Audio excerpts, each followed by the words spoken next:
Hi everyone, welcome back. In the last video we left when we, kind of had our list. We had the first item, we had the general styling. Now in this and the next video I want to make this an actual list, and I want to, at the moment, not replace the dummy data, but I want to create a special type for the data we output here. And we'll start with this in this video. So at the moment, if you have a look at our weather item, I'm outputting, hard-coded text here. That certainly isn't the behavior I want. And I'll start with creating a new file which will hold a special class I'm going to create, which will define my weather item. So I will just call this weather.ts. No other description here, because this is just a class, just a TypeScript class, which kind of defines the type weather item, which I will use throughout this app then. I will therefore here, let me zoom in a bit, export a class, and I will call this just weather item. And for sake of completeness, or to stay consistent, I will call this file weather item.ts. And now let's see how this class should look like. If we have a look at our weather item component, we see that each weather item seems to have a city name. It seems to have some kind of weather description here, and it seems to have a temperature. These are the three things we see here. Therefore, in my class, I will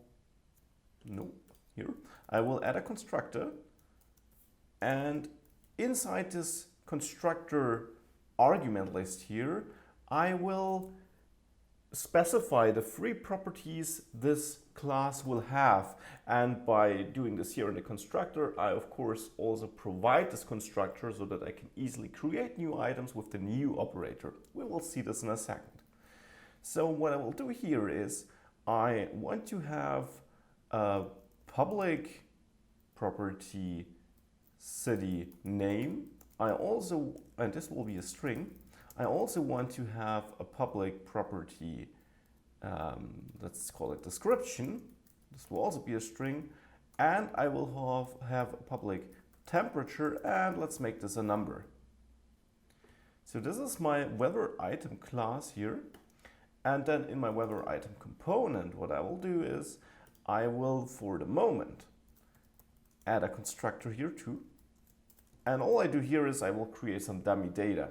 So I will create here, or add a property, which I will call weather item. This will be the weather item displayed in this weather item component. And this is not a dummy thing. We will need this later. I will only fill it with dummy data in the constructor in a second. And this weather item property will of course be of type weather item. This is the class we just created, or the type we just created. And you can see it here at the top that the import weather item was added. And this is how you generally create your own types in TypeScript. You can do this via interfaces, like you probably saw in my first Angular 2 series I have here on the channel, or you just create new classes, which of course are then types, because you can create instances of these classes. And we're going to create such an instance here in the constructor, where I say, okay, my weather item will be a new weather item. So I'm creating a new instance of this class, because if you remember maybe what you heard about object-oriented programming, classes are like blueprints. What we defined here in this file is the blueprint how each instance of this class should look like, which properties or methods it should have. In this case, only these three properties. So here I'm going to create a new instance with the new keyword here, and I will, let's say, give this a name of London, and I want to have a description which says rainy. I think that kind of fits to London. And then let's say we want to have 32 degrees Celsius. Let's say this is Celsius by default, but you may of course use Fahrenheit, whatever you like. Now in my template here, I'll enter template expression or I add this expression here to output data. Now we haven't had a look at this in this series I of course had in my first Angular 2 series. What I'm doing here is I'm using string interpolation by using double curly braces here in my normal HTML code, and this allows me to enter any expression between these curly braces. This might be any Java, close to any JavaScript expression I might want to write here. So I can write JavaScript code here. Just be sure not to add a line break, that won't work. But in this case, all I will do is I will write whether item to, well, output this property basically. Now, of course, this is a class, this is an object, so I will access the city name property of this object. And this is all how I do it. I output this information by using the double curly braces and then just entering the property name, and in this case, as it is an object, the property name of that object to which I want to refer. But if I had like a property my numbered, which is equal to 2, I could just output my number here, of course. But we don't have that here, so whether item city name it's going to be. Let me save this. And as you see, the rest here did not update because I have not taken care about this here, but the whether item city name, London, is displayed here. So this works. Now, string interpolation is one form of data binding, and we're going to see a lot more forms of data binding throughout the next videos.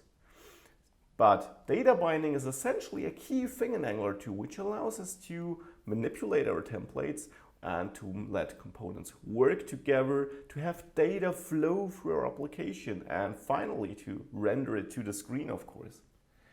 So this is my city name.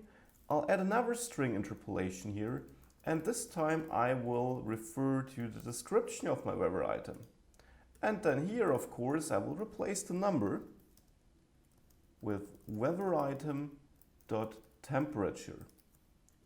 Now, here, remember that temperature is a number, and I'm outputting it here as a string, which will work fine because JavaScript is able to, well, cast this number to a string. So this won't be a problem here. And if we have a look here, it already updated. You can see that it now says rainy instead of clouds. And, well, all this works.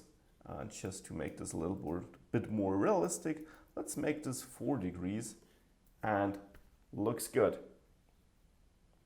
So this is how we add our own types, add our own class, and output data, dynamic data kind of, with data binding, string interpolation in this case.